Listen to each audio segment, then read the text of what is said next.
Thank you. Ready? Good evening, everyone. Today is Thursday, August 21st, 2025. Welcome to the Harrison Township Planning Commission meeting. Roll call, please.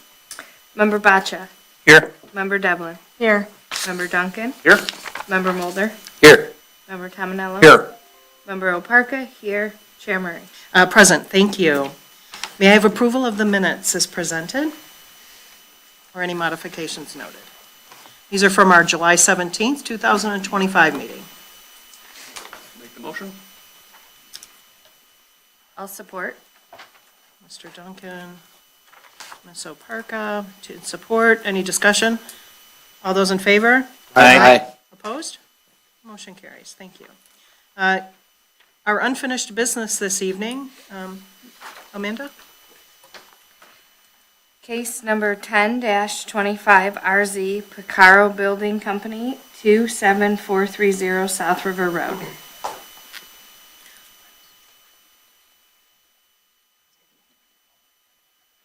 Oh, I'm sorry, did I miss the agenda? I totally blew by the agenda. Yeah. Thank you. Thank you. That's right. Thank you, Amanda. We'll jump backwards for just 30 seconds.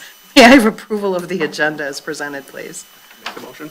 I'll support. Mr. Support. Duncan, Ms. Devlin. All those in favor? Aye. All those opposed? Motion carries. Thank you. Thank you, Mr. Duncan. Okay, the case this evening, the Picaro Building Company asking for a rezoning from general commercial to R1B. This is a repeat customer. Mr. Young, would you like to give us a Yes, little rundown? Thank you. and I did want to say, I just checked with Melody, because I remember we talked about this, that we actually posted this as a public hearing.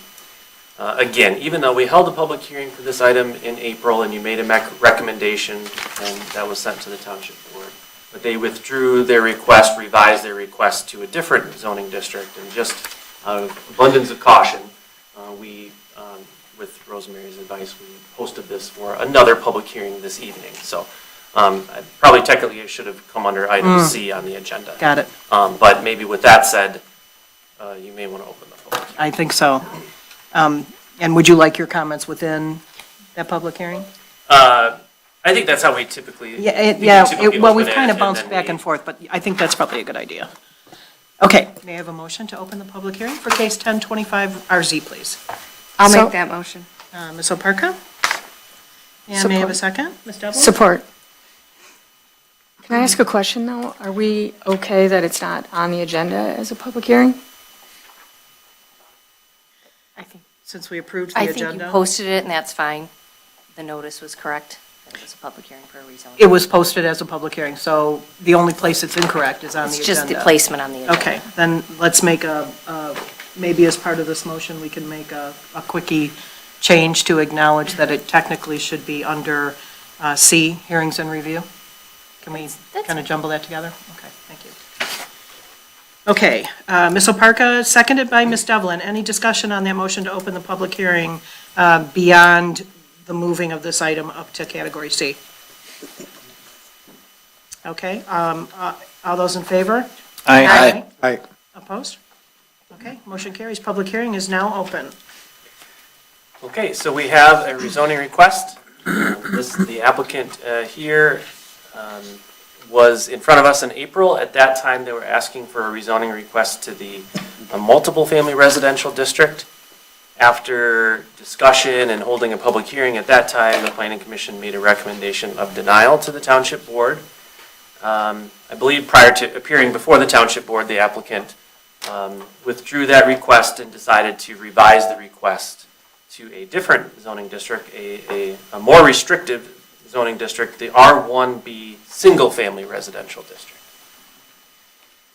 So this evening is the Planning Commission's deliberation on now a new zoning designation, R1B, for this location. This is property, two properties located at 27430 South River Road. The properties in combination, the two of them combined, is 1.13 acres in size. It's actually at the corner, the two properties are comprised of the corner of South River Road along Hazel Street. Presently, the properties are undeveloped. And according to the application, and they've even provided a schematic that would show how these two properties presently could be combined but then split into 3 properties that would meet the minimum lot size for the R1B district to be split and then presumably developed as for single-family homes at that location. Now, of course, that may be their stated intent, but we need to consider any rezoning requests in recognition of any of the uses that could be allowed within the R1B district. I won't go too much more into the background because we, again, just a few months ago looked at this site and its location. Ultimately, after the public hearing is closed tonight, the Planning Commission could then deliberate, and then you would make a recommendation for or against. That would go to the Township Board, and then the Township Board would have final say on whether the rezoning request could be approved. I will say that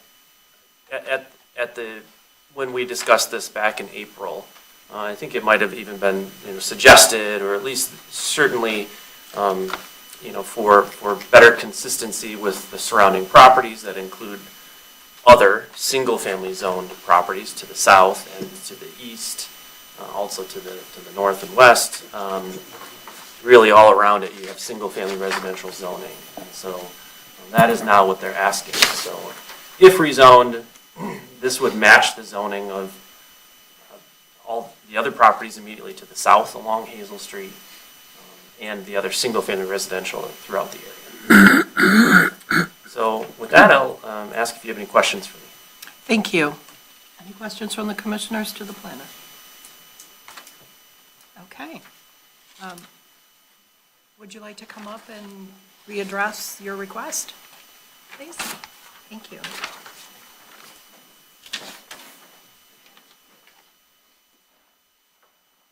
Hello, my name is Miranda Speccaratelli. I am the Chief Operations Officer of Picaro Building.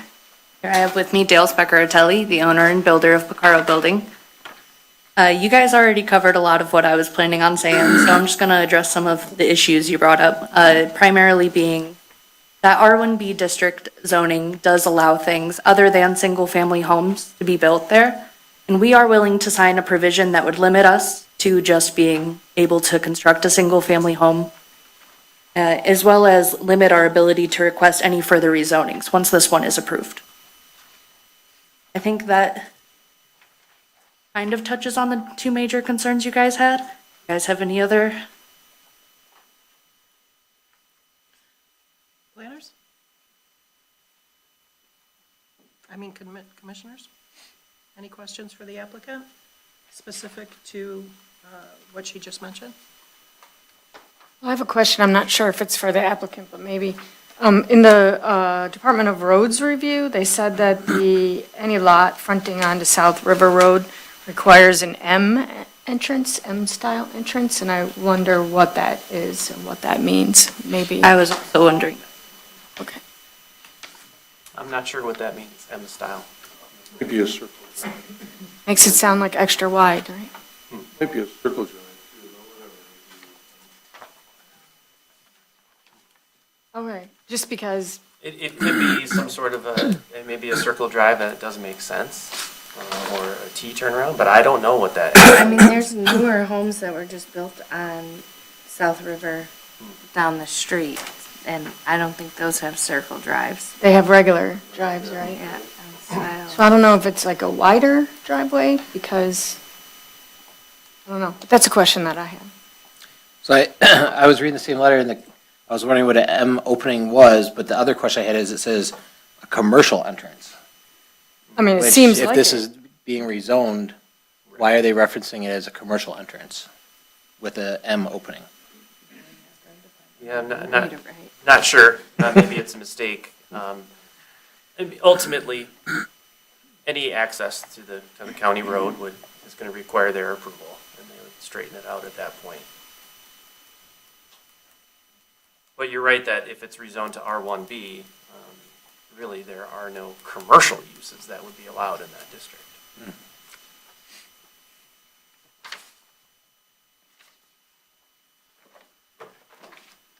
Any other questions? Any other comments? I do have a question for Adam or Rosemary. So with the applicant talking about possibly restricting the zoning and not the other options available in R1B, would this have to then be a conditional rezoning?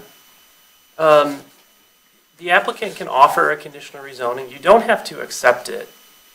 One thing maybe to consider, and it's great that they're willing to make that offer. But I also, and Rosemary can correct me if she doesn't agree, but, we don't want to handcuff the property owner of their ability to do things that their neighbors, if it is zoned R1B, would have the ability to do. They don't have a conditional rezoning on their piece, and they're not limiting themselves to never rezoning the property to a different zoning district in the future. I don't know that it's necessary. We don't have to accept their offer, but it's a single-family residential zoning district that we'll see based on the discussion, but I think it's appropriate in this area and protects us adequately without having to require or accept their conditions. Okay. And I don't have anything to add other than we can't require a conditional rezoning, only the applicant can say, this is what I'm offering. And you can either choose to accept it or not. Okay, but it doesn't, to put conditions on it, it's not required to be a conditional rezoning. Okay. Well, Well, you can't put conditions on a rezoning. so it would. That's what I'm saying, if they're offering it, can we If they- consider that without it being a conditional rezoning? We've done that in the past, and then we've asked them to, then between the planning commission and township board meeting, to put those conditions formally in writing Okay. for the township Right. board to consider. Okay, So usually the board listens to the applicant and then talks about it, discusses it, says this is what they would like, what they don't like, but it's not, you have to do X, Y, and Okay. Z. Okay, so the fact that they're offering that is just that. Correct. The township board would ultimately have to consider that as it's presented in writing. Okay, any other questions? Anything else to present?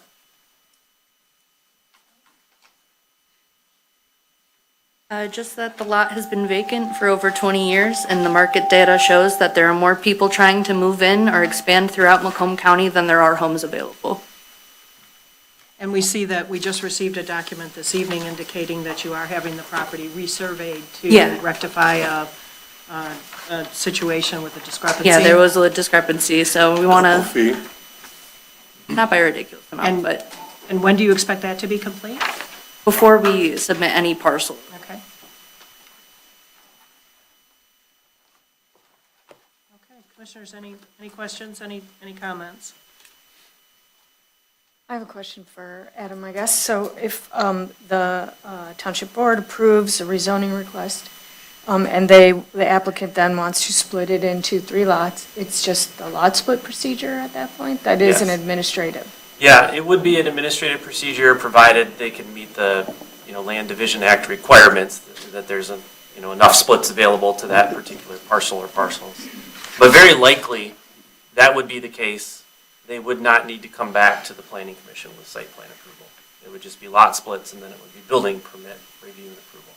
And the lots that they create have to be in conformance with the zoning Yes. that has just been granted? Yeah, it would be with the R1B, Okay, thank you. if it's rezoned. Thank you.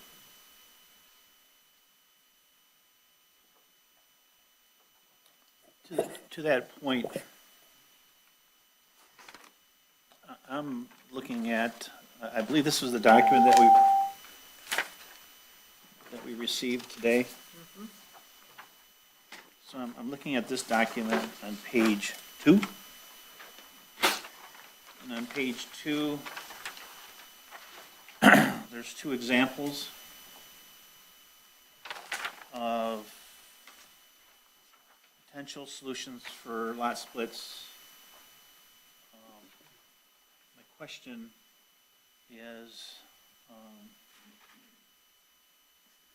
under example 1, where it shows under Lot A, it shows 90 feet across the dimension through the street. That's not defined as 90-foot lot width, though, because the angular dimension it's being taken off of. 90-foot lot width would be the dimension across, I mean, it would be the lot width itself, not the dimension across the street, correct? So we'll have to, these are concepts. 90 feet is the correct number. That's the minimum width Right. for the district. But we, of course, and the assessor would make sure that it meets the definition for what width actually is. Understood. Um, And I get perhaps, I'm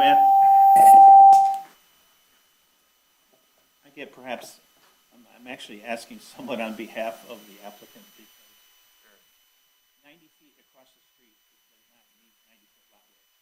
Because as the angle gets greater and greater, the lot gets narrower and narrower by definition, right? So it has to be measured across, 90 feet at the rear yard, that part of the diagram, it has to be the 90 feet. It's at the front yard setback typically, isn't it? Yeah, so lot Building width, line?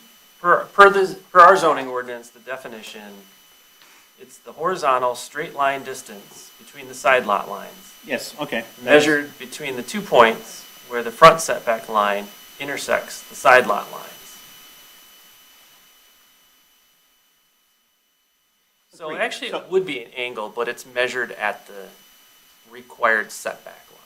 So the width would be measured at an angle, not at the front property line, but 30 feet into the lot.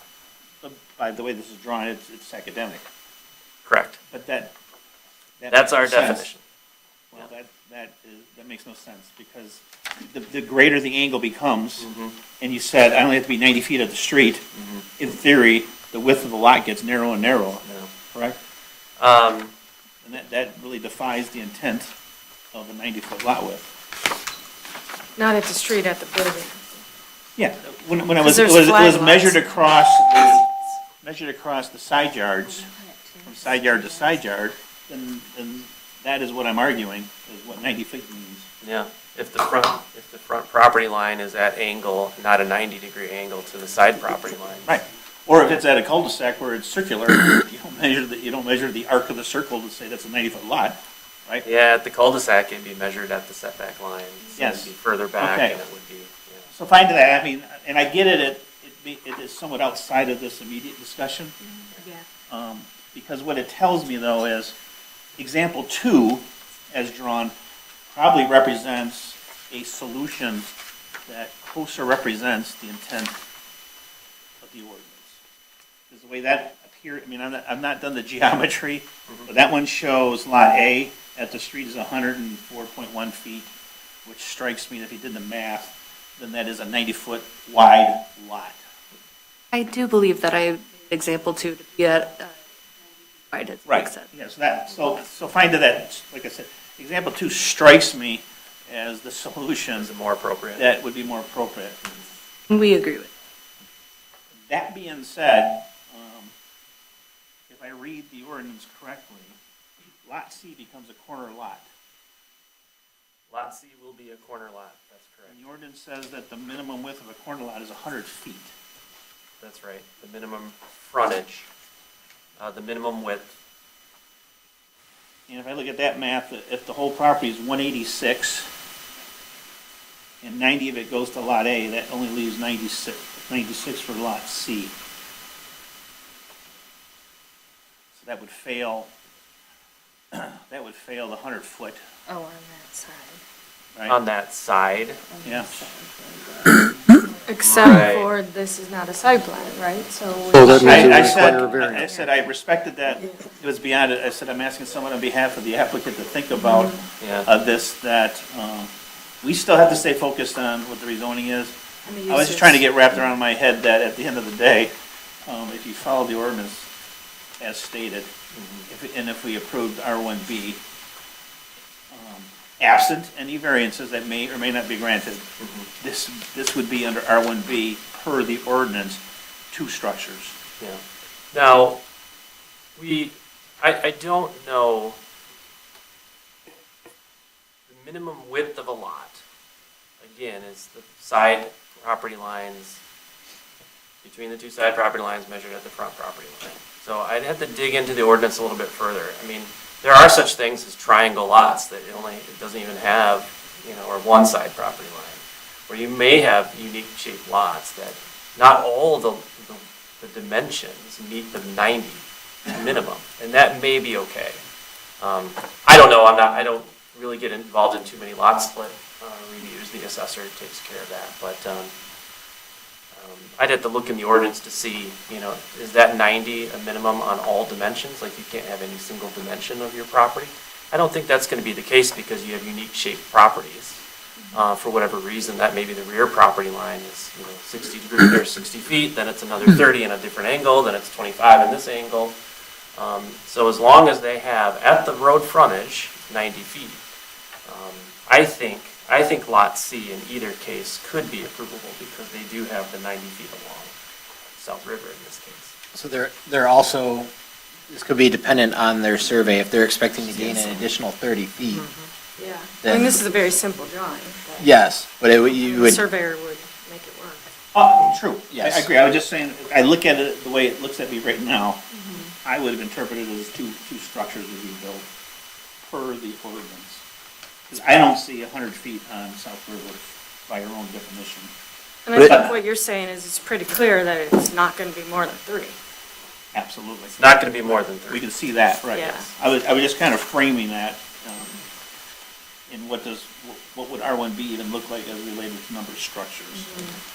but as far as the case before us, so we're just looking at rezoning the two parcels based on their survey and coming back later to divide it would depend on how the lot sizes actually turn out to be. It wouldn't affect the zoning of the two parcels currently. Right, right.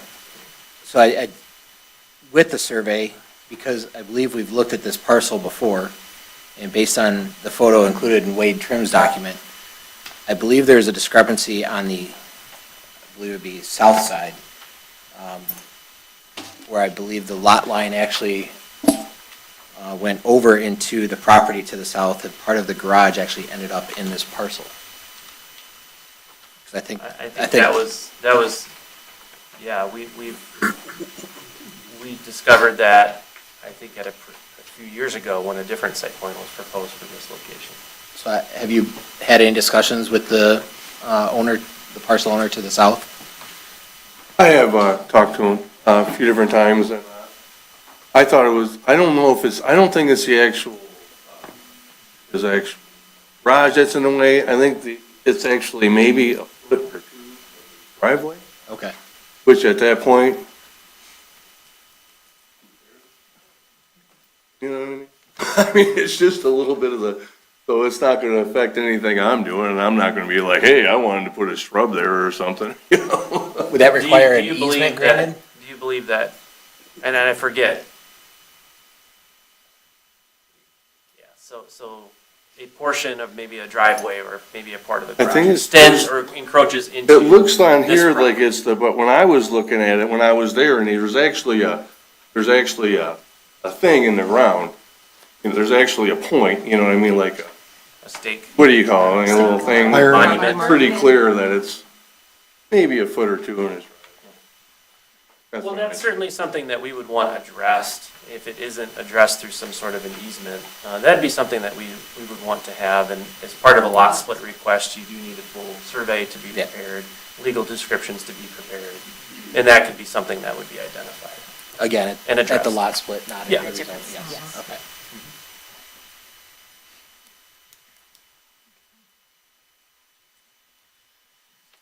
Well, we are in possession of a letter from our fire marshal, Mr. Shackett, indicating that the fire department has reviewed the reference rezoning app, and they have no objection to the proposed rezoning to R1B. However, please note that a full site plan approval would be required prior to, and that's a standard procedure. And we also have obviously, we talked about this previously from our Macomb County Department of Roads indicating that an M opening will be required at the South River Road entrance for commercial entrance. Excuse me. Any other questions or comments? would just like to say that the list of permitted uses in the R1B district, to me, seem to be compatible with the development of the neighborhood, and none of them really give me any concern. Thank you.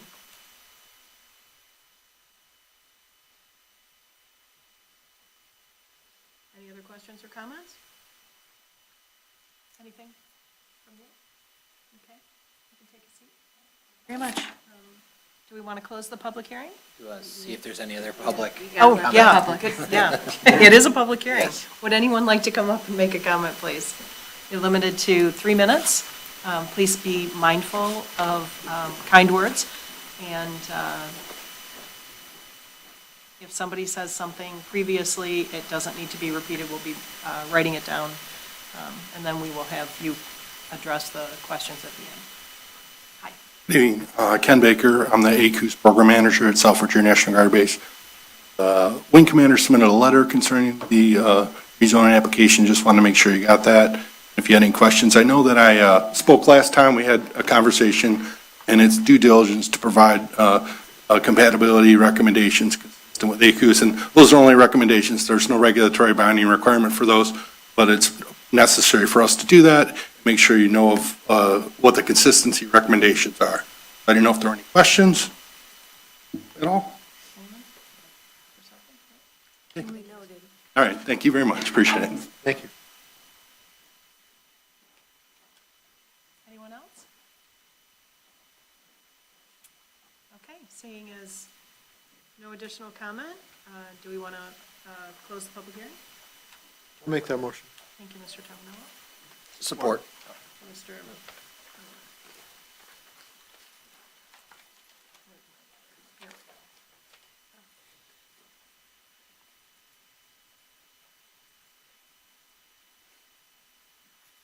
Okay, public hearing is closed.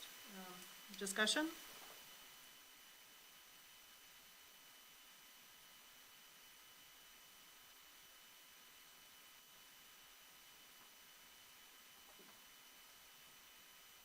Comments?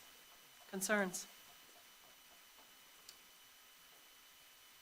I think I made my comment at the wrong time. And just to reiterate, your comment is? My comment was that the list of permitted uses in the R1B district all seem to be compatible with the existing development pattern in the neighborhood. This fits. And I would agree with that comment also. I am in agreement as well. Well, do we want to address the review standards?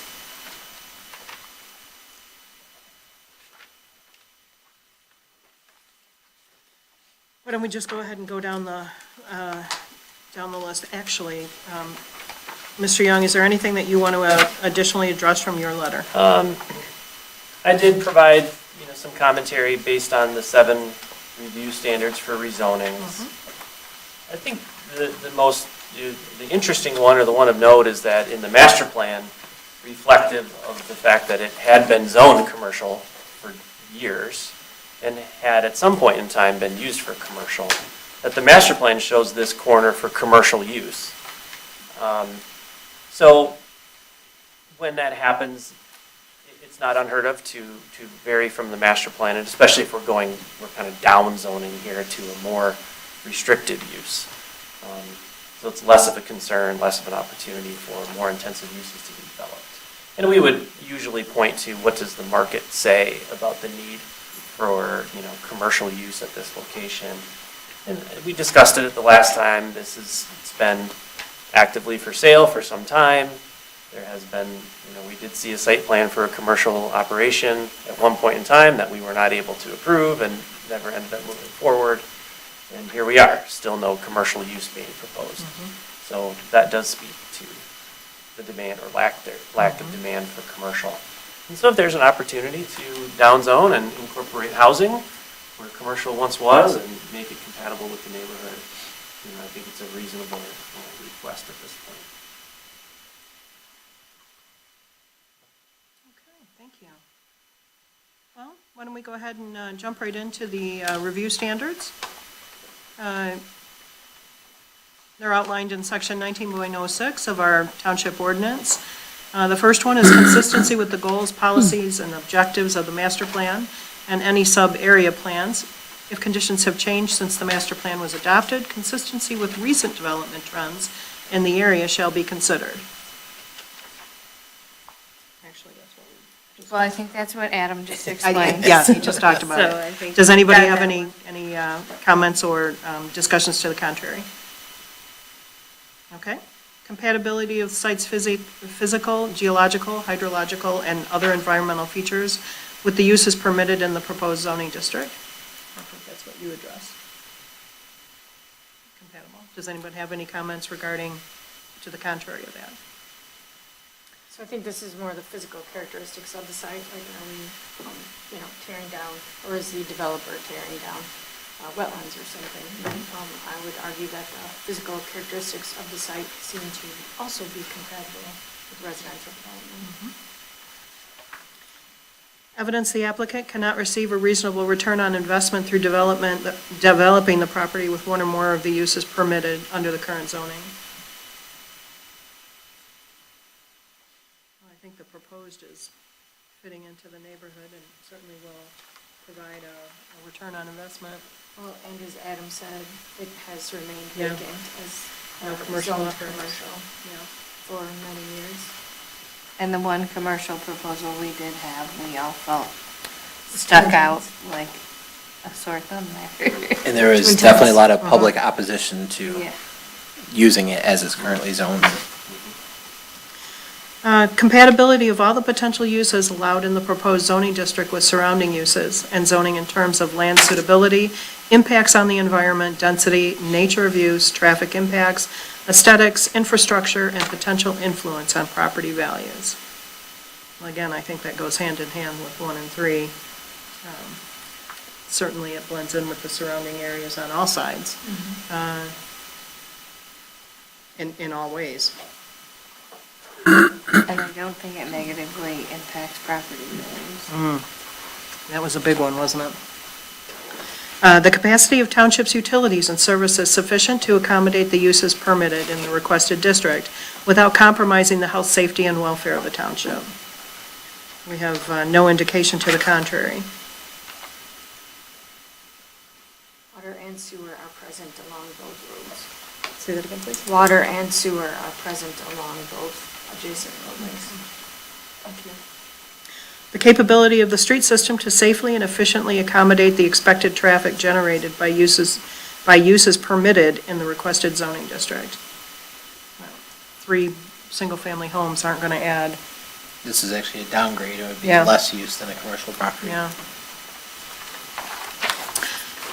And then our last item to review, the apparent demand of the types of uses permitted in the requested zoning district in the township in relation to the amount of land in the township currently zoned to accommodate the demand. Well, again, no commercial offerings or needs for that particular area in how many years? And single-family homes are at a bit of a demand.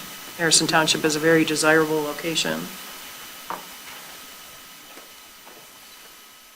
Any other comments regarding 7? I would also note that there is other commercial zone properties just right up the road at Bridgeview and South River, so. Okay. Any other comments? Okay. A decision? Or a recommendation? Make the motion that case number 1025 RZ Picaro Building Company, 27430 South River Road, number 1712-18-479001, and 1712-18-479002, Harrison Township, Michigan, 48045, be forwarded to the Township Board for recommendation of approval from rezoning from GC to R1B. We have a motion and did you want to specifically address the fact that we feel that this particular request meets the all 7 criteria. 7 Yes. standards, and specifically all 7 rezoning Yeah, standards? as stated, Thank you. May I have a second, please? the letter from Yeah. weight trim. We've been really good about doing that, but we will be very specific this evening. I'll support.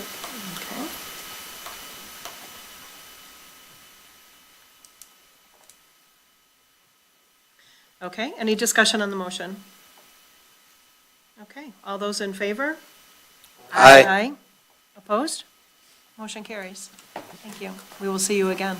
Mhm. When the time comes for you to bring them. No, we won't. Yes.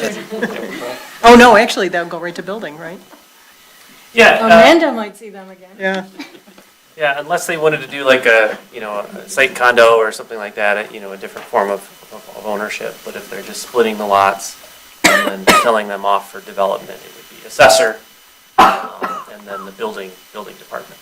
Okay, great, thank you, thank you. Thank you. Good luck.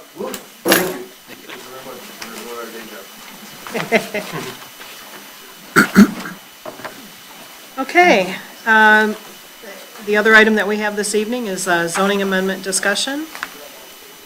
We have a packet with new changes, well, highlighting changes from our last effort. Yes.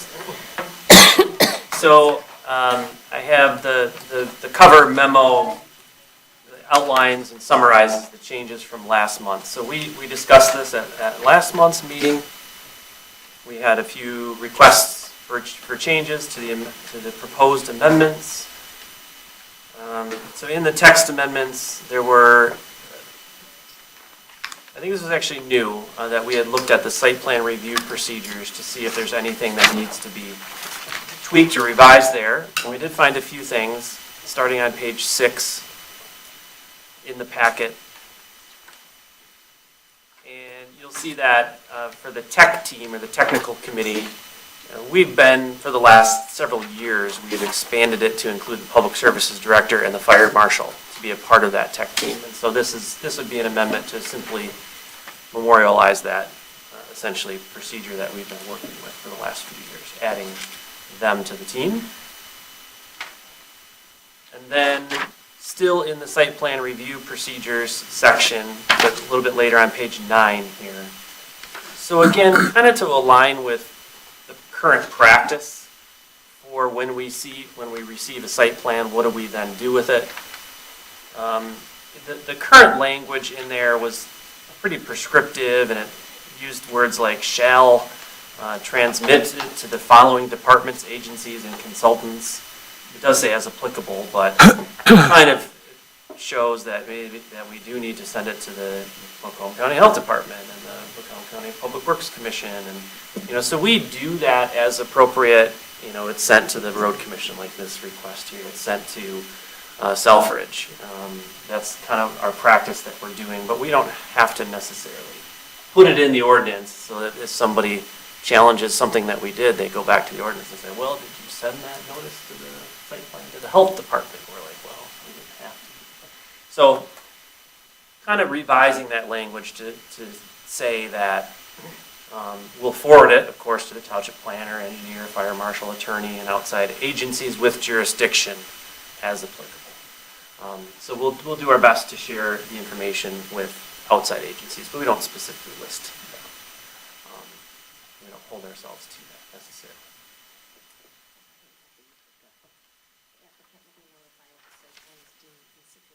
Yes, we put language in there too that if we first review the submission for completeness and make sure that it provided sufficient information, and we have the right to go back and say it's not ready. So that's now in the language as well. Yeah, because how many times have we had site plans that just go, they're not ready, Yeah. and they're here. Yeah. And Yeah. it's kind of an exercise of futility, because they know they're coming back. The next few changes are with regard to the development impact statement requirement that we have. So that's on page 13. So as you know, certain projects, certain requests based on the scale or the type of request trigger the need for a development impact statement. Now, the Planning Commission does have some flexibility to waive development impact statement for good reason. But one of the things that was, a couple of things that are a little bit odd in that development, that DIS request. So it says, when is it required? For any request for site plan review or rezoning having an area of 5 acres or more, or for any proposal that requires special land use approval. So if it's a site plan or a rezoning, the ordinance says it has to be a 5-acre project in order to trigger DIS. But for a special land use, it could be a half-acre project.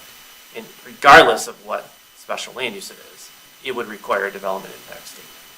And that just didn't seem to be, it didn't seem to make sense. I mean, not all special land uses necessarily require the need, and certainly if it's a smaller scale development, it probably isn't going to trigger the need for a development impact statement. The other one, item 2 here, the current language says it's required for any proposal for residential development of 50 or more units and or resulting in a density of more than 5 units per acre. So more than 5 units per acre, single-family residential districts wouldn't quite get to that point, although they're close. But even the RM1 district, pretty much any project that's proposed is going to be 5 or more dwelling units per acre. And a lot of those properties are very small. It could be a 5-unit development, a 4-unit development, on a half-acre parcel. And do we need to require a development impact statement? So those kind of barriers or hurdles that create unnecessary cost, time, and burden on the applicant are things that, we look to try and get rid of. But we would add item 3, which currently is not in the language, that, regardless of what 1 and 2 say, any other project which doesn't meet those conditions above, but which you, the planning commission, determined to require more information or analysis because of physical characteristics or surrounding land uses or impact to public utility services and roads, you can then require a development impact statement to be submitted. Yeah, so our hands are not tied. Yeah. So we're taking away some automatic triggers, but we're giving you the ability to require one when you see fit. So kind of seems like a little give and take there. Yeah. Outdated language on the bottom of page 13, requiring them to submit an aerial that's provided by Macomb County Planning Commission or by SEMCOG. Just kind of silly stuff, and that's not necessary anymore. On page 14, again, talking about a DIS, the language, under item E, the language says a conceptual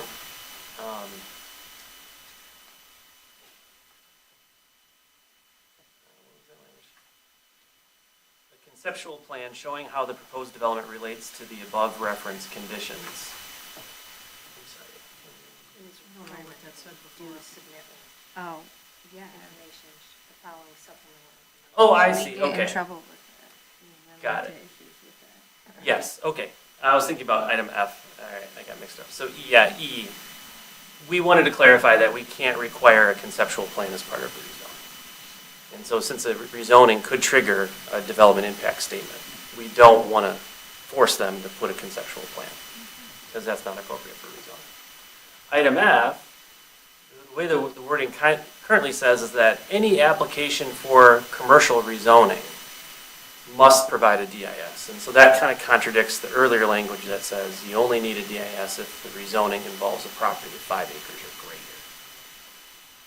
So just kind of fixing the contradiction between the language there. And then finally on page 17 at the top, a traffic impact study maybe is one component of a DIS. And we just simply need to say that that impact statement needs to be prepared by a registered professional engineer specializing in the preparation of traffic studies. The language that follows, we can delete that. We're not gonna ask them to submit their resume necessarily, and how many years have you've been doing traffic study work and that kind of a thing. So, unnecessary language. So that's a few changes to the development impact statement. The next chunk is on page 26. So this was prompted by, Amanda, your comment from the ZBA meeting a couple meetings ago about fencing and the whole confusion with section 601, fences, walls, and hedgerows. And then specifically in the waterfront district, kind of seems silly to allow a 2-foot tall hedgerow, given that it's not going to stay 2 foot tall. It's going to grow. So we just kind of took, and we kind of got into it last time, like maybe we just need a second look at this language, or this whole section, in particular to define what a hedgerow is. So we did put a definition in the back of the definition section of the ordinance. So we did add a definition for hedgerow. If you wanted to take a look at that real quick, that's page 201.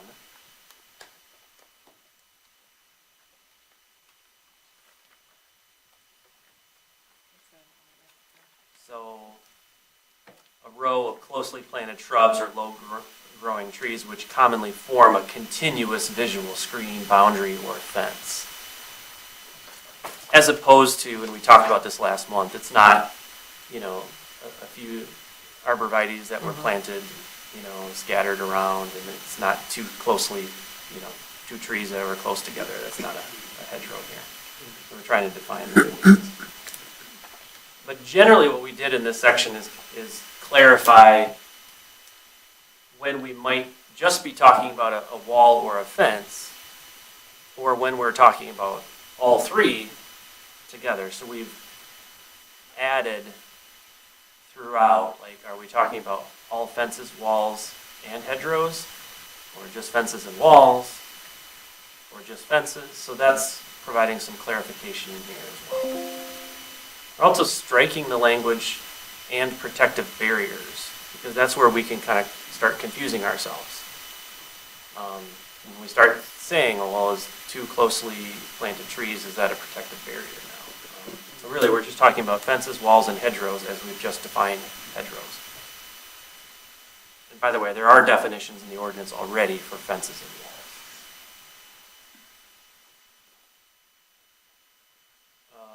So I don't really think there's too much content change in here, in this section. It's really just kind of cleaning up and clarifying.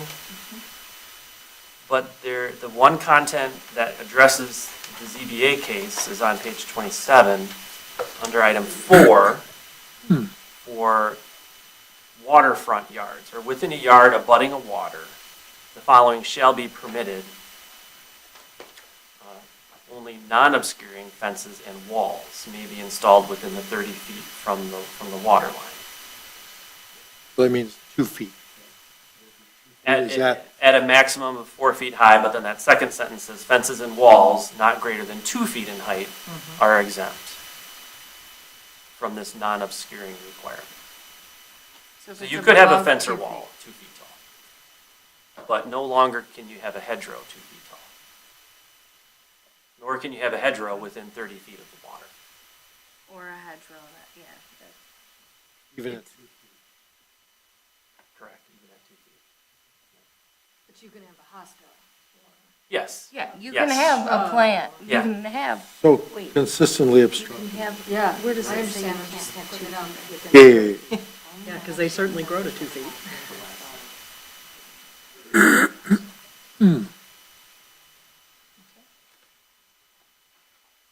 Okay, good.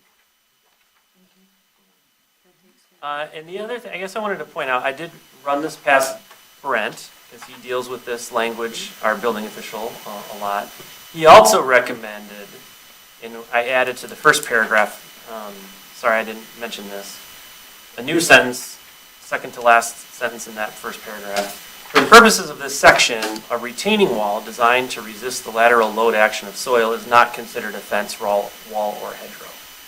Because there had been some confusion as to whether a retaining wall could be allowed, in a waterfront yard. And he said that there's a lot of properties where, one property is maybe 1 foot taller than the adjacent property, maybe even 2 feet. And to protect and, prevent soil erosion and keep the land in place, sometimes a retaining wall is Well, it's better to required. be And so we're making it clear clear. that a retaining wall is not these rules don't apply to it. Yep. Gotcha. We don't want to leave it up for interpretation. There could be some discretion Yeah, still, there. but Shovel a bunch of dirt up against the wall.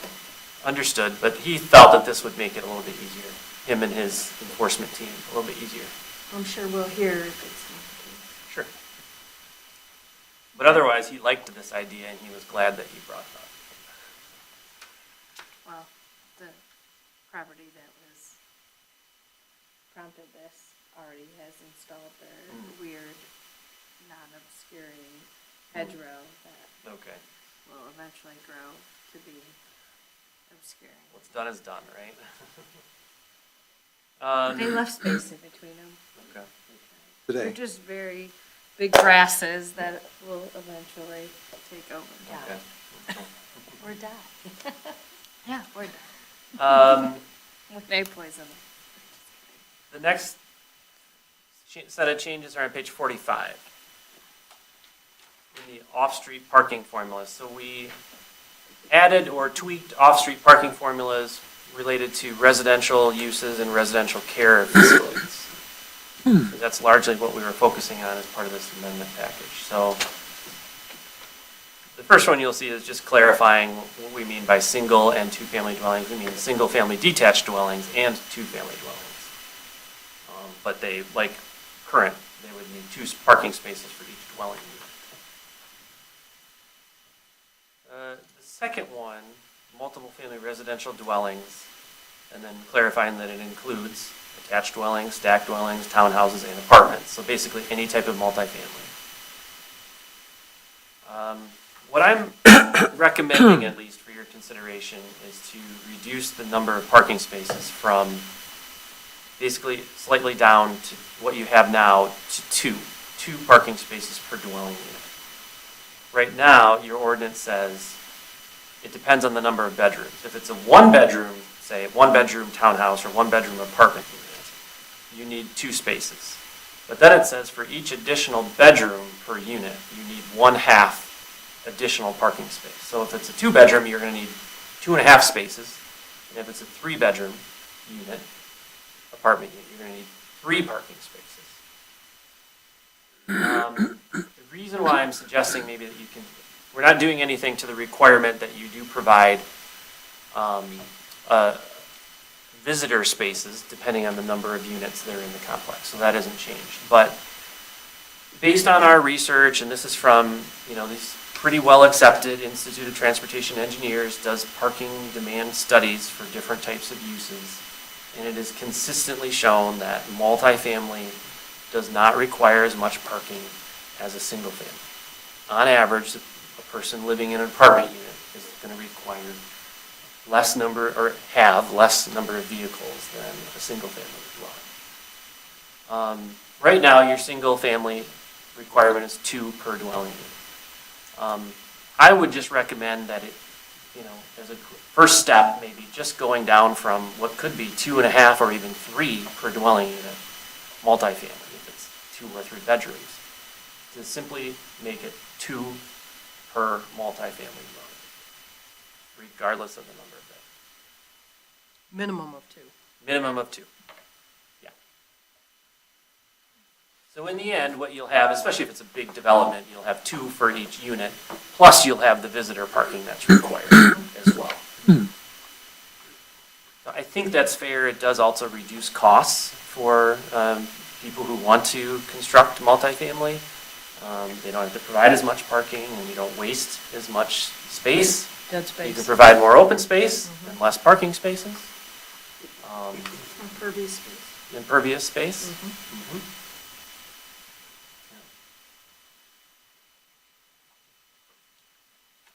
And then on the next 2 pages, really, it's kind of adding parking requirements for uses that weren't specifically mentioned in here previously.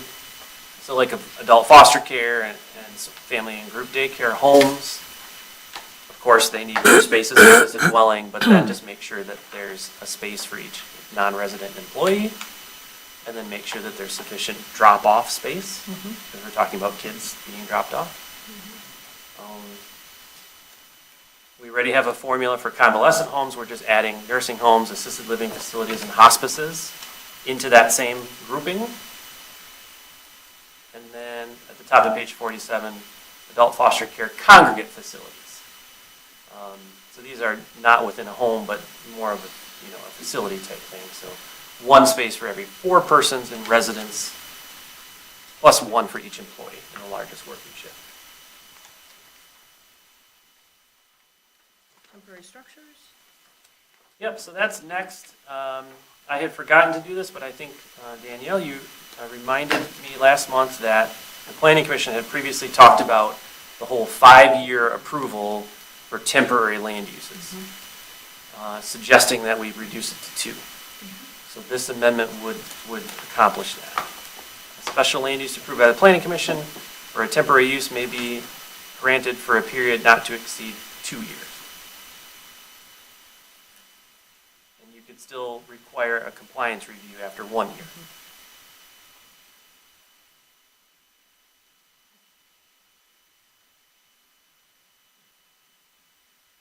Next set of amendments regarding short-term rentals, page 72 and 73.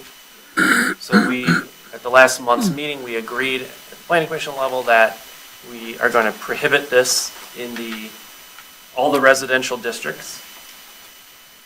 And they're listed there specifically. Also, we would prohibit them in the industrial district. We don't want housing in the industrial district. But we said that in certain mixed use and commercial districts that short-term rentals may be permitted. And so, or you agreed that we could consider that. And so here's what that would look like. So short-term rentals may be permitted in the LC, GC, V1, V1A, RW, and WF districts, subject to the following requirements. You would need to come and get site plan review from the Planning Commission. They would need to identify a local agent who takes care of the short-term rental and is available for complaints, and if the township needs to get a hold of the owner. We would make sure that it meets all health, safety, building codes. A maximum occupancy is pretty common for short-term rentals. Overnight occupancy can't exceed 2 occupants per bedroom plus 2 additional occupants. So it's based on the number of bedrooms that they have. And again, provided they meet egress requirements from the building code. And then off-street parking, that's one of the bigger issues with short-term rentals. So making sure that parking is provided on the site, not across the street or anything like that, or in the street, but on the site. The minimum number of spaces is based on the maximum occupancy of the rental. So if you have up to 4 occupants, you need 2 parking spaces. If you have, and then 1 additional space for each additional 3 occupants that are approved. So if it's a bigger rental and they can hold up to 12 people, then you may need 4 or 5 parking spaces on site. And to that, one of the strategies that is being leveraged in other communities is as it relates to occupancy. So the language here is very consistent with language that I've seen used before. But something that a lot of communities are doing though is they'll cap it the same. At no case can it exceed. Sure. 12 seems to be the big number that a lot of the communities are targeting. 12, yeah, it's pretty common. Yes. Yeah, we could do that. That is, I've seen that before, in many cases. And you look at Airbnb, it's pretty tough to find something that's greater than 12. Mm-hmm. We could consider putting a cap. They could always ask It's common for practice a in most variance. communities that have this ordinance, they cap them at 12. Okay. Yeah, makes sense. That'd be 6 couples. If they were a couple. Okay. Put a maximum cap on 12. Okay? All right.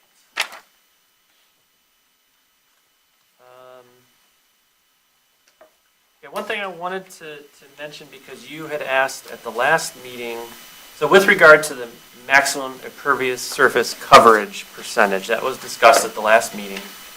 So on page 89, if you remember, what we decided to do was just do a flat increase of 10%, increase of 10% on the maximum lot coverage and the maximum impervious surface coverage for both the R1C and the R1D districts. You asked me to do a little research on some waterfront communities to see what's out there, and is, 40 to 55% for the R1C, or 45 to 60% for the R1D, is that appropriate or acceptable? I couldn't find that St. Clair Shores has a maximum impervious surface coverage.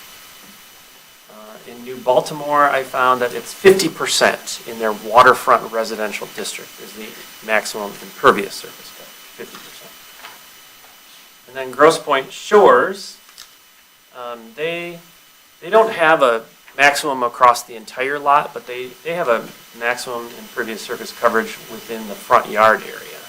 And they say no more than 30% of the front yard can be. So that's not really apples to apples there. I went up and down for other waterfront communities. Couldn't find too much else out there. But where I did, and I had to go beyond kind of Macomb County area to find some additional examples.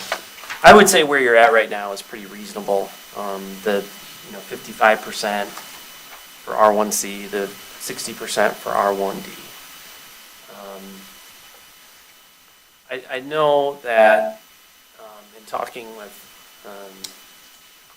and I happened to talk to the supervisor earlier this week, and he had mentioned that, hey, that's something that he's gotten a lot of calls on from people, like that the current percentage is too low.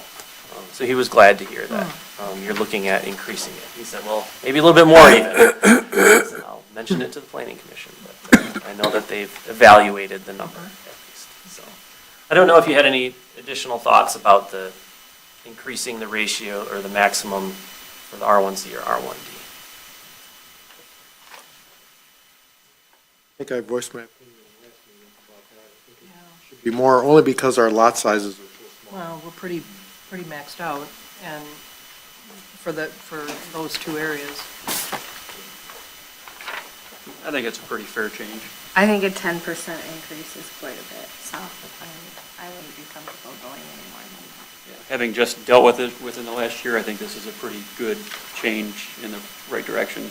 10% affords a lot of additional space to be done. Okay, thank you. I remain not in favor. I'll just put that out there. All right. Rebel. Seeing my last water bill. I won't derail the whole process. All right. Next thing, I just wanted to point out on page 135. So there is in the ordinance right now a use matrix. I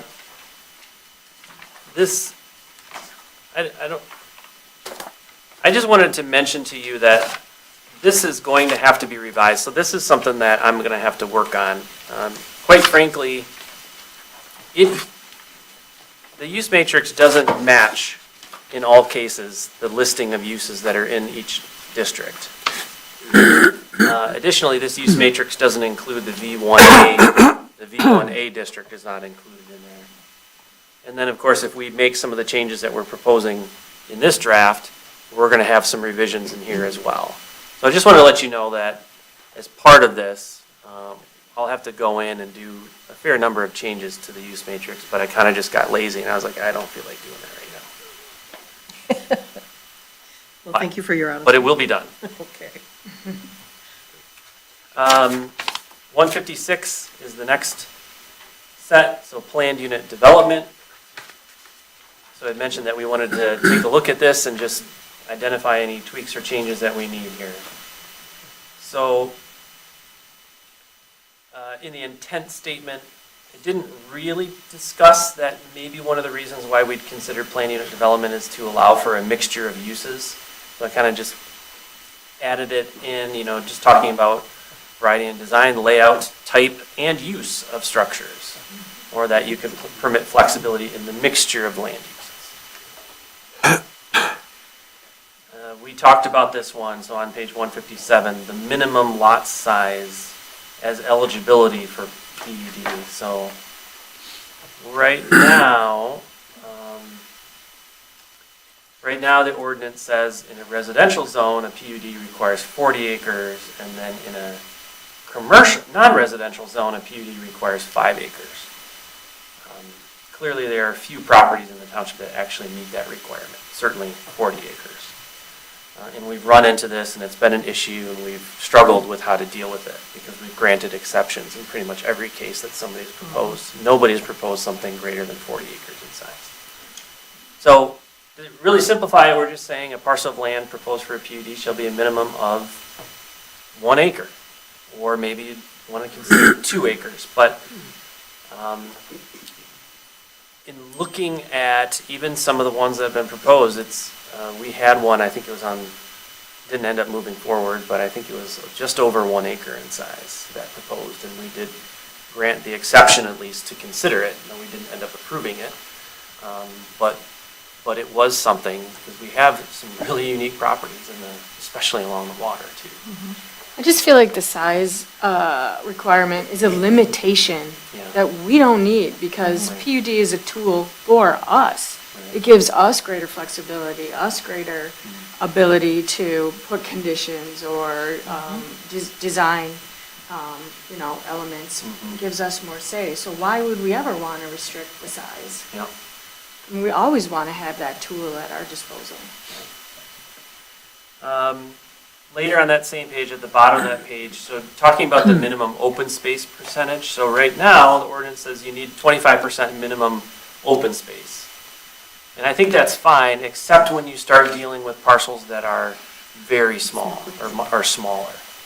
So what I'm proposing maybe is to have language that for parcels less than 2 acres in size, so between 1 and 2 acres, then the minimum open space may be reduced to 10% of the net developable acreage at the discretion of the planning commission and the township board. So I want to poke at that a bit more. I get the flexibility for us to have, but I've always struggled with this, because in my mind, a PUD was intended to be a planning tool for large developments to create. I'm not going to do the quote unquote again, because the words are there. And I've always been a big opponent to this, because the words are about being creative with land use and all that stuff. And 1 acre, how creative can you get on 1 acre? I don't know. I mean, that's being really creative on 1 acre, do something creative, right? I mean, we have a lot of creative developments. I mean, look at the pontoon rental place. They have a floating office on that tiny little parcel that they've done a lot of work to. I mean, I think of the crazy examples of things that come to us, and I think, like Danielle said, limiting it to 40 acres, we might as well not even have a PUD option in our ordinance then, because we don't have 40 acres sitting anywhere ripe for development. Also, I think where you're going with this reduction of the green space, I think that was one of the things that hindered that one that As kept well, coming yes, it did. for us, because they needed green space and the benefit for the community. And they talked about maybe doing a pickleball court and went back and forth on that. And I agree with Danielle. I think having more flexibility in the PUD gives us more tools as a planning commission to be creative, or allow people to be creative here and get developments that make us stand out as a community. But I would argue, it's fair, I mean, but so I'd still argue, why can't you get creative within the intended zoning district itself? Because then Because they I- can do anything. With this, we can tell them what they can do, or put limits on what they can do. And if Intended they to change provide it, they have to great- come back. What if, Sorry. No, you were speaking. And I get it, I'm on the minority on this. I just feel compelled to make the argument that, again, when I read the words, provide a greater degree and flexibility in regulation of land development and arrangement of uses. So the intent of a PUD was to give a developer the ability to put multiple uses within a developer. So you can mix commercial and residential. That's what the PUD was intended for initially, okay? And like I said, on a 1 acre lot, I don't know how you're gonna do that creatively with land uses. So that was the key word in here, was land use, not design or architecture. It's about having flexibility with land use. This is what a PUD is all about. So that's why when it was originally written, that's why it had 40 acres. It's like, God, have a big piece of property and get creative, mix it up with a whole bunch of stuff. That's what a PUD was all about. And we have tended to kind of water it down now to just be like anything that doesn't like kind of really work within the zoning, let's just make it a PUD. It's always like the easy way out, right? And I've always struggled with that. And I get the ability to work with them on the solution, but that was never the intent of a PUD by definition. The PUD at Macrae, let's say, that one, those are a mixed use. It's a boat storage underneath and residential on top. Great, but and that's not an acre of property. It's a lot less than 40 acres, though, the actual acreage that is the PUD. The whole site isn't the PUD, just those condos are. It's 8 acres or 10 acres, I believe. Awesome. When I So looked let's at agree it. on 8 or 10 acres. If I could, so So tonight, here's what I'm gonna go with. I'm still thinking 1 acre is just, Silly. it's just, what's the point? It's like, you gotta have, if you truly follow the intent of a PUD, 1 acre, in my opinion, is too small. Okay, well, I have a counter to that. So, the planned unit development going way back in zoning theory, and correct me if I'm wrong, Adam, but for the longest time, it was conventional zoning districts, like the one tonight, where someone came in, they asked for a residential zoning or commercial zoning, or whatever kind of zoning it was, and the planning commission would have this big list of uses, and the planning commission would be like, well, gosh, I don't know, I mean, it seems like it could be okay, but then there's a bunch of uses that it couldn't be okay. If only we had some way of making sure that whatever their development was would fit into the neighborhood and the site and all those other things. And so the planned unit development is a tool that was given to communities to let them have the ability to set conditions, to look at these sorts of things, which really we shouldn't be looking at for conventional zoning. This sort of thing is not something we should ever be considering. But in a PUD, not only can we look at this, we can look at a whole host of things. We can look at stuff like how the building's gonna look. We can look at stuff like where the driveways are gonna go.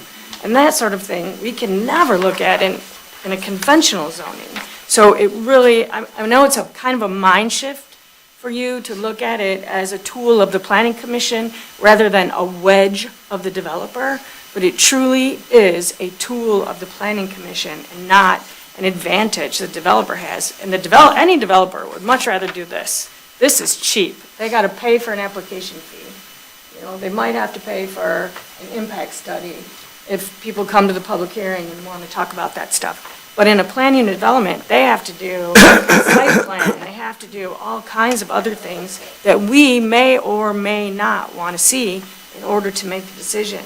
So anytime that we have the ability to use this tool, it's an advantage for us and the community, and really not for the developer, because it takes longer and it costs more money, and developers hate that. So I don't know why we would not want to have this tool whenever we possibly could. I know it's a mind shift. Actually, it's not, because I mean, it's. we're gonna go round and round on this. I just still get hung up with, through this option, more creative approaches to development can be utilized and take advantage of special characteristics of the land. No, I feel like you're That's getting right. hung up. Well, it's in the words, though. The words are hanging me up, semantics. Yeah. so But- I can't help think what the of words say. The intent is to give us more power. Well, that's the way it's gravitated towards. But that was No, not the it's intent. true, that's the No. whole story behind why No, PUDs that's were not how the created PUD started. 25 years ago. So what would the No. appropriate change? In to other language be? states, they were, it was. When I started my career, it was a brand-new thing, 30 Well, that's years what ago, guess. I would present as what would the appropriate change to language to be to fit you're hung up on the word land and what I mean, appropriate we have word unique change do we land. have to fit your. And I don't know how more unique we can be of a community. Yeah. You can't it even doesn't- compare to St. Clair Shores or New Baltimore or Chesterfield. Like when we ask Adam to go find examples, even nearby, our neighbors are not as unique as we are in Harrison Township. St. Clair Shores developed in a manner where there's a lot of lots the same size, same type of housing. Chesterfield's got newer housing developments. We're in between. And we've got a lot of unique property, and we're gonna continue Yeah, currently to existing, see right. redevelopment coming here, and I think having more flexibility on these redevelopment, And more control. yeah. I mean, even look at like Victoria Park, when we did that one, there was a lot of back and forth on that site plan, and Well, enough said. that was a So, large. I've been on this position for a long time, so this is not new. Like I look at the last bullet, flexibility, it's again, flexibility in the mixture of land uses. It's even highlighted. Yeah, but Land uses is different just than added it. design. I just added it, yeah. as opposed to conventional zoning, Yeah. which was what the earlier thing was. Land uses. That's all this is, as All right. opposed to conventional zoning. Right. I'll make my last argument that, Okay. that it's been in the ordinance that it was 40 acres. I get that 40 acres was too restrictive, so I'm not going to debate that 40 should be reduced. Okay, so I'm sold on that. But then I go from 40 to 1.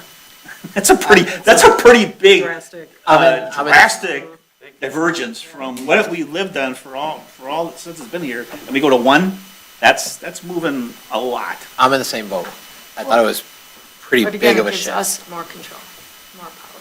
I think too, Mr. Batcha is, a long time ago when this came out, everything wasn't so developed. I mean, I remember my first PUD was the Shelby, Costco and everything like that. It was mixed use, it was huge. But now we have gone forward, we are developed, and Harrison is extremely unique. You do not have 40 acres, and you have the whole 50 lots. Right. Your community is so unique, so it shouldn't be large, and you are allowed to move with the times and give yourself greater flexibility for when people come in and look at a development. So I can see where you're coming from, but also, it doesn't fit with what you have now. You don't have 40 acres, so it should be reduced. Well, but I could argue, But do we're we even have unique. 5 acres? Now we're getting someplace that, Do we I even get have that, 5 you say acres, we're unique, though?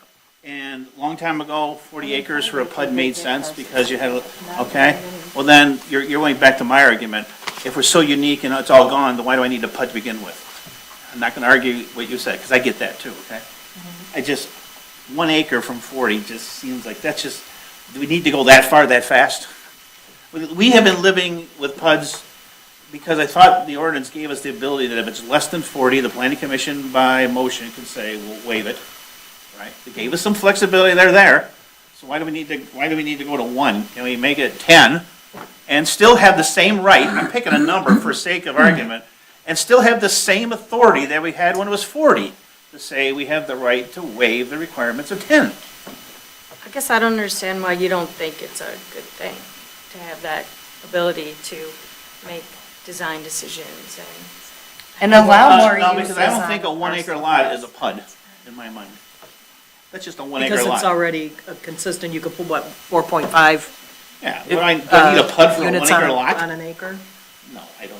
What are you gonna get out of a PUD in a 1 acre lot? Someone give me a picture of what that looks like? Well, yeah, they'll come in and say, I want to have the house look like this, or the commercial building look like this. And you can say, okay. Residential above. Yeah, I want to build You a have boat the ability repair to- on a waterfront lot, and I want my house up top. Yeah. 2 uses, 1 lot. Yeah, exactly. Whereas otherwise, they're like, I'm going to zone it R1B, and I can do anything that's in R1B, and I can make it look anyway, because you're not, in conventional zoning, you're not making a statement about how it looks, or the the building materials or the layout or any of that, all of that is up to them. With the PUD, it's up to us. And I think we're all in agreement that reducing it is appropriate. The question is, How you know, far? what's the low? And we're not deleting the language that says that you may still waive the minimum acreage. Yeah.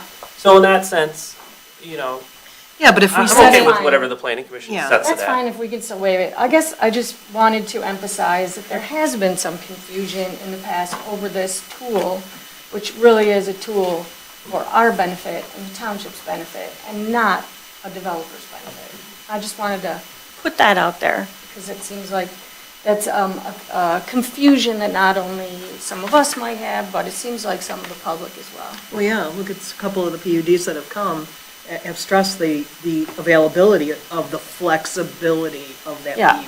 And the flexibility is like a flexibility with us, that we're not bound by the strict rules and laws of conventional zoning. Well, do we want to make any adjustment there, or do we want to? I mean, I'm fine, if we Float the can line? waive it, I'm fine with whatever, but again, I just wanted to put it out there for everyone to hear, that it is a tool for us, not against us. Do you agree with what I said, Adam? I do, absolutely. Okay, Yep, I think it's an important, even though I'm not making that up. yeah, important thing. I like how you put it, you know, it's not a wedge that the developer forces upon us. That all being said, Yep. let's pick a number then, Yeah. because I can't be convinced 1 acre makes sense. Well, it was 5. It was a It was, minimum. it was 5 for commercial, For, It was 40 2 for 40 for residential. Yeah. Did you say 2? Is that what you had? It was 5. Yeah, can you see what vacant parcel sizes we have available? I can. Because I hate to say 5, and then we really only have 2 5-acre Yep. parcels that are over 5 acres, and I so then can come we're back with a boxed map. into how many, I'll come back with a color-coded map that shows parcel size. And we'll maybe do one, an less than idea- 1, 1 to 2, 2 to 5, 5 to 40. That would be great. could you also see the PUDs we do have, how big they are? We have one that is over Yeah. 40 Right, acres, that's but. fine. What, it could be 50 by 80 lot. Because I think the Oh, then, details. that's not a PUD, absolutely not. You would never What I convince mean me. though is that the size shouldn't matter. This is something that doesn't have to be done by 80. 200 by 2. We could limit it to whatever. If somebody got the most creative plan ever to fit a half acre, why do we care? If they're bringing it to us, this is not something we're forcing them to do. Right. This is just an Could be- option available. That's my. So I don't know This could why be size something is issue. really that much of a concern, That's my- because we're not telling them anything you do So- over an acre and has to be I done think through that PUD. the. So are we Well, I'm thinking? not telling them they have to. Right, are we thinking, though, that by declaring an acre, you know, What does it developers? change to Well, anybody? developers are going to go, ooh, okay, now we can do whatever, but we still have. Hammer on So Yeah. why are we, Yeah. so right under 4A, which has been the language we've had for a long time. The planning commission may waive the above-mentioned acreage requirement if it's found that each of the criteria is met. So if we find that 1 through 3 is met, we can waive the criteria anyways. This is what we've been doing. That's We've been true. doing this for, even That's with true. 40. We've been approving PUDs that are less than 40 because we found that 1, 2, and 3 were met. Okay? So I'm just making the argument that 40 is too much. I get that check mark. I don't think anybody's going to disagree that it's too much. Okay? I just find that 1 is too small. Well, now I'm. And having an I'm issue willing to with those say, criteria. pick 10, and we can still have the same criteria. If someone comes in at 4, and we look at it and it says it meets it, fine, we'll waive it.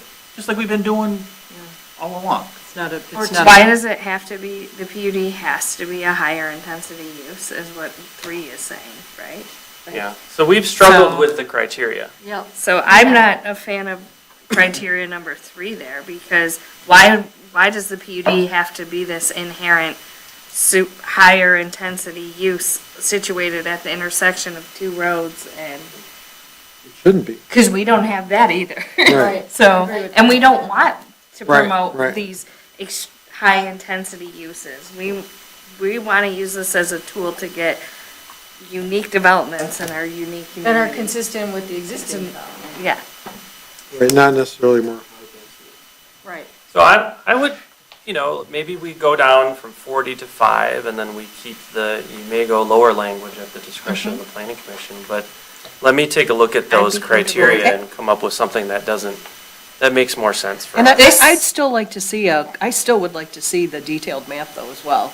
I Sure. think that those Yeah. kinds of details are helpful, mostly Yeah. to us, but certainly to anyone else. This Yeah, I'll do that language too. feels like to me it was taken from that exact ordinance in Shelby that created where Costco is. Like, that's what that feels like to me. And we happen to have a similar planner as Shelby and Macomb Township back in the day when this was. Some of this is probably legacy established. too, like from when PUD Yes. first came on the scene and it was like, whoa, it's so cool. And it was Yeah. like specifically one developer like Costco doing it, Here's the rules, here's your rules. I will show you how our Costco side is gonna look and how the parking is gonna lay out. And we'll give you all that, we'll show you all that so that you'll let us do this. And like, that's a good exchange, like Like, to actually have. criteria good one it's- and it's two are nice- it fine. was a It's nice- just it that is a nice third little one one. that is, Fitting to the area. Okay. All right, sounds good. Thank I'll you. come back with a map. Eliminate. Maybe, we'll put a placeholder on the minimum, but then we'll also look at the criteria for reducing, for the exception. Okay. Back to number 5 there, one of the questions that we didn't really have clarity in the language was, can a detention pond be included as open space? Clearly a regulated wetland can't be included as part of the 25%. But a detention pond serves an absolute purpose. It's more of, usually a detention pond is a utility, it's an infrastructure, it's that kind of a thing, it's not an amenity. and it's required now. And Yeah, and it's it's required required. now. But, so you could potentially, as long as it's designed appropriately, you could design a stormwater to make it an amenity. So, this language just clarifies that at your discretion, you could include stormwater feature, maybe it's a pond, maybe it's, native vegetation area that, maybe it's a bioswale or something like that. And the developer would say, well, we've created it as amenity, so we would like to consider it as part of the minimum 25%. At least it gives you the ability to do that. Yep, that's good.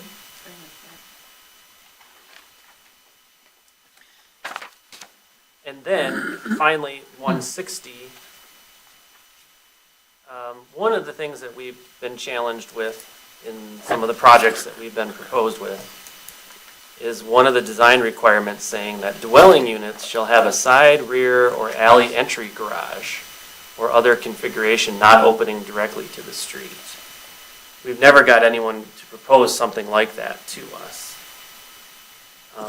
We've approved Victoria Park, right, that didn't have that, and we struggled with this provision, and we I don't remember exactly how we got around it, but we're just like, well, I think we got around it because the language says the list is not all-inclusive, but it sure gave us problems as we looked at that language.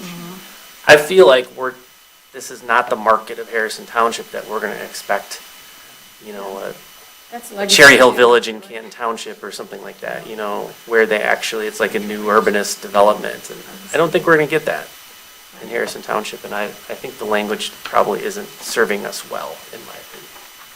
It's like from Celebration. Celebration, Florida, yeah, good example. Okay. And then 161, still in the PUD. This is something that Rosemary and I just as we were thinking about the Victoria Park PUD agreement that needs to be drafted and approved by the township. Almost there. One of the things that this language currently explicitly says is that any change, even a minor change, even in theory, moving a tree 5 feet from one section to another, requires you to come back and get full review and approval. And so we'd like to, Like those people who had to come back to screen in their patio Yes. that was Yep. already Exactly. existing patio, Yes. just put a screen around it. On the corner, on the end lot, yeah. water on 3 sides. And so this is basically saying that in the development agreement, that development agreement can establish an administrative review and approval procedure for minor changes. Those minor would be defined in that PUD agreement. Correct. And they're usually at the planner's discretion. Okay. If he thinks, oh, this is too big, it's Yeah. gonna get to you. Yeah. In the definition section, you'll see a couple of highlights there, but it's pretty much just the hedgerow. Under fence. And then, of course, it's standalone. Yeah. So that's the text. Now let's look at the map, which is actually at the very beginning. Sorry, scroll back up. I was gonna bring it up if you didn't get back to it. I wasn't sure if you were Yeah, I just skipping pulled over it. it. That's a lot of scrolling. Sorry. I can Should have just started take the with the page map. number in there. There we go. Oh, no, no. So from between tonight and last month, there were two changes on this map.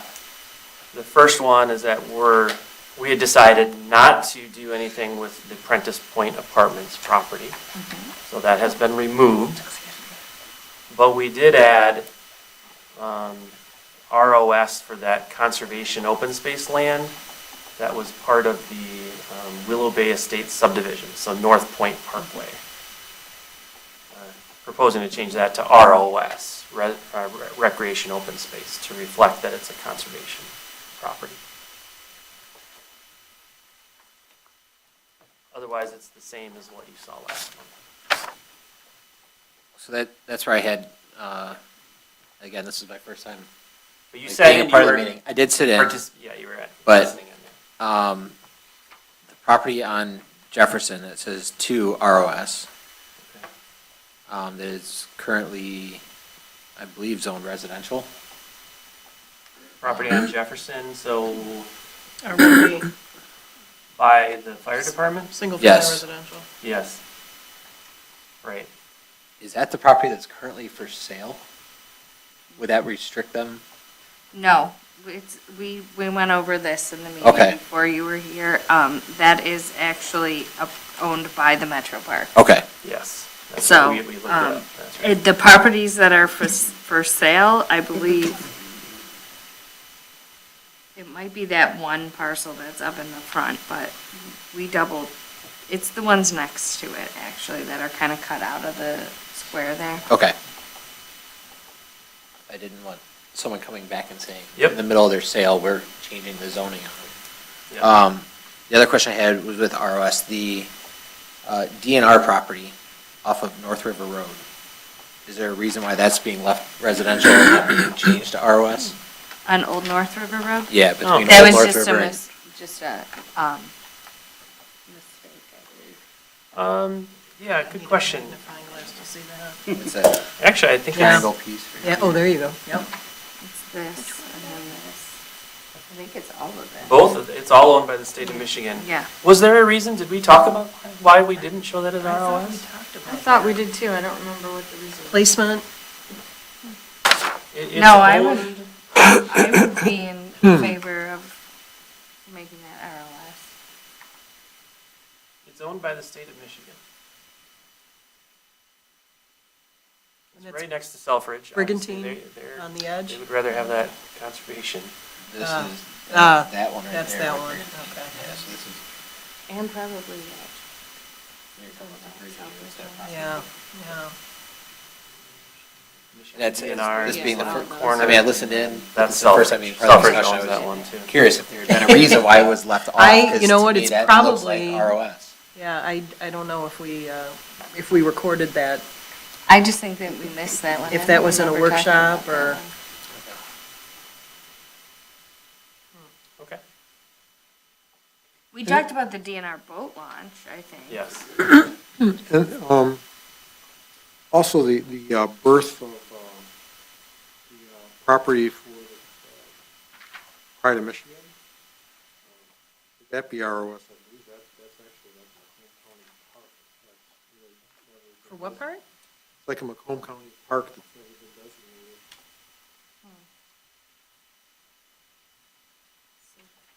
I thought they were at North Star Sail Club, but So- that you're saying that whole property is. Just where the Pride of Michigan is, North Star Sail Club, I believe, has an agreement to use that site for Right, parking, but it's owned by Macomb. but it's actually a park. It's actually Macomb County Park.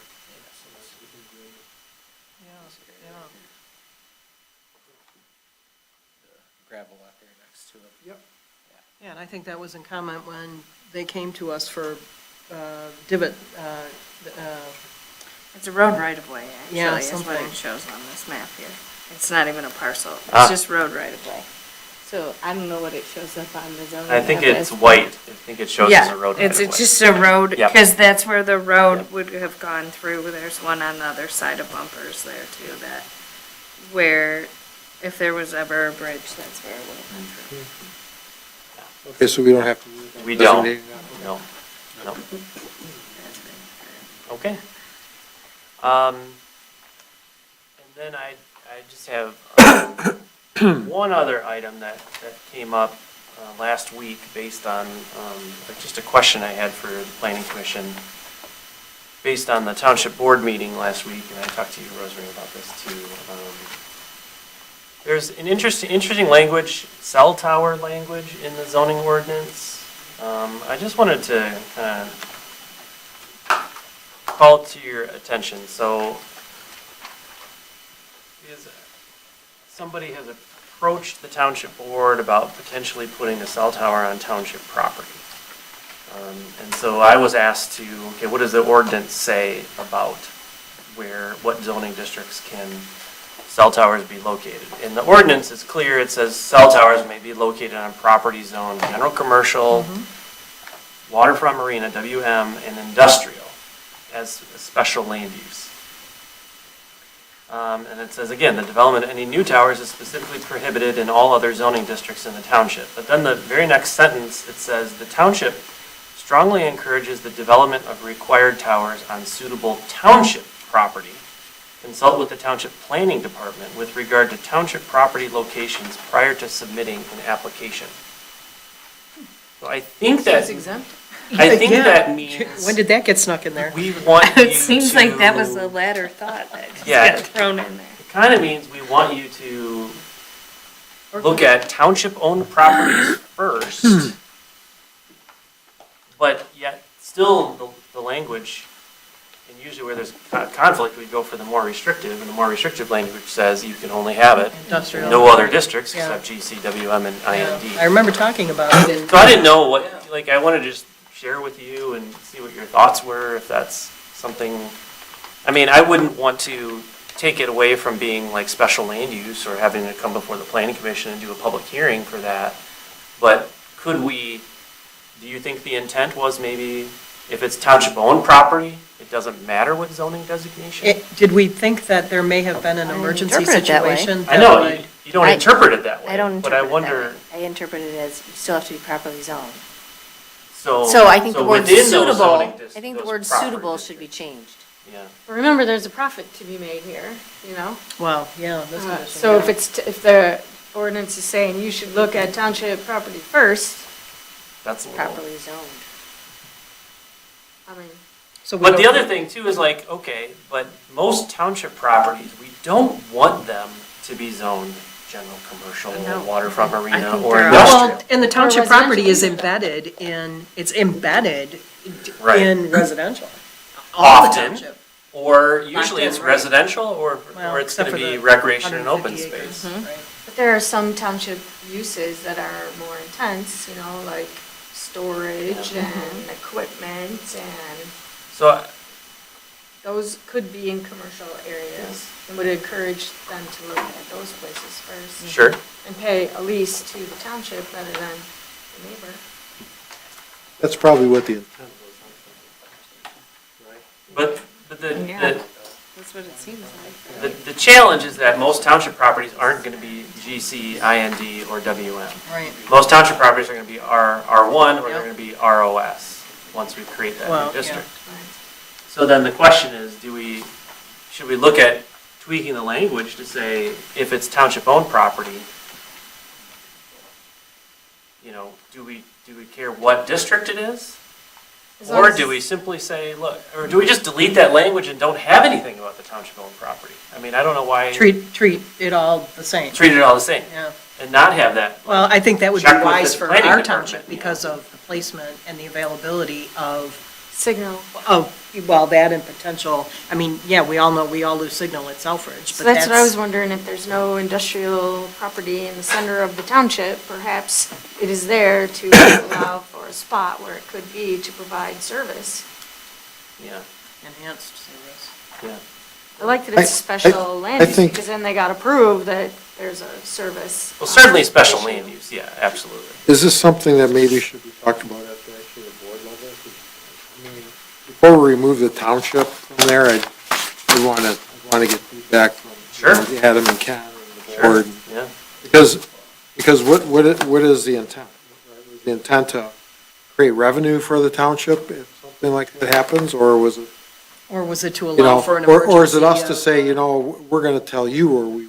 Yeah, Or a service. yeah. I Maybe. still think service could be an issue Yeah. as a center of the township resident. Because that sort of puts the control in the township's hands. Maybe, Right. you know, sometimes that's, you wouldn't want to put it right in the residential area, and then they could say, no, you can't do that. Sure. Which is closest to I-94. So, Larry, I think that, you know, if you could Yeah. maybe check with the board or bring that up, I can give you this paragraph in an email so you Yeah, can that's fine. share the actual language and see if, Yep. you know, what the board thinks about that. You know, either way, I just think it's, because the question was brought up and the language is really strange and kind of self-contradicting. Would rather have a resolution to it. So, Okay. thank you. So up for Yep. review again. Yep. Yep. So the next planning commission meeting, we'll have this back on the agenda. I'll have the map. We'll talk about the PUD and just a few final tweaks, and then really we'd be ready to move forward with the required review process. Okay. Adam, one other item, Yeah. I don't mean to circle back, and it's really in your hands. There's not a page number here, but Oh, it's the Yeah. third page of your presentation, you have the chart. chart, Yeah. which I get, the intent of it. And then on page 135, there's a similar chart. Which I Yeah. get the intent of that. And they're very similar in nature. Yep. And they're also repetitive with, actually, and I know why you're doing it, with the terms in the Yeah. written ordinance anyways. And as you know, that's like three things being stated in three different places that are the same. Yep. Which always opens up the risk that you may say something wrong. Yep. So the color chart up front on page 3 and 4 in the packet, I meant that just for reference only. Reference to these proposed amendments. Okay. Ultimately, the chart on page 135, that's the one that's going to remain in the ordinance, that and only that one. But I'm going to update it. Gotcha, so that incorporate. would still be repetitive of the written part. Yes, Still gets a little risky. yes. It's on you then to make sure you've completely coordinated everything. And it hasn't so you been don't done over the expose years. A deficiency. then. Yeah. Right. So that upfront chart won't be in the draft, won't be in the language in the end. Gotcha. I'd just like to say, express appreciation. I think it's helpful. to Adam for I'd like to just say thank you for putting together such a comprehensive and easily understood. Sure. And really bunch listening of to us. stuff. Yeah. Sure. Yeah, appreciate it. Yeah, thank you, that's definitely, I think that comes from us all. Taking on our crazy ideas. Okay, any new business? Correspondence? Comments from the planner? I don't have any, we did not have a tech team meeting this month. Okay. Excuse me, Madam Chair, I Yes, have a sir. question Ma'am. for the planner. So I do notice that on the Michigan Planning Conference, Mr. Young is leading a session called Optimizing the Performance of Your Boards and Commissions. And I just wonder, are we going to be an example? One way or the other? And does the planner care to share which way? Well, I always- attended Adam's session last year, so I will be Yeah. attending that one. You'll keep me honest, right? I won't name any Report names. back. Don't We'll worry. no, I won't feel even free. name any client names. I We- certainly won't name any planning commissioner We names. will, I've got a handful Definitely of clients, will and so nobody will know which one I'm talking about. We're working towards Except for me. optimization. Yeah, that's We're right. getting there, Adam. But if you attend the session, you might hear a story or two that might be familiar to you. You can go to your neighbor, like, that's me! Might need to ask the township if I can go. Okay, great. Anything else? October. Comments from the floor? Mr. Bardell. 3 minutes, kind sir. C. William Bardell, 29-year resident, clean-cut do-gooder boy next door. Fix up, clean up, people helping people. I don't believe our township should have any cell towers. I know about 8 years ago, we had a sales critter come and a big monopoly, cell phone monopoly came, and they wanted to give the township $1,500 a month for crack pipe money for sell our township out in our 155 acres and put a cell tower up there. So I don't think we should sell out our township for a crack pipe cell tower. I just don't think it's right. Like I said, we had some big cell phone monopoly come out here and try to want to sell a tower in our 155 acres out here and give us some Cuban cigars and some Coors beer and some crack money for $1,500. So I don't think it's advantageous to have a cell tower. So thank you for listening and enjoy your evening. Thank you. Thank you, Mr. Bardell. Nothing else? Our next meeting, September 18th, 2025. May I have a motion to adjourn, please? So moved. Support. Ms. Oparka. All those in favor? Aye. Aye. Opposed? Motion carries. Thank you. See you next month. Next meeting.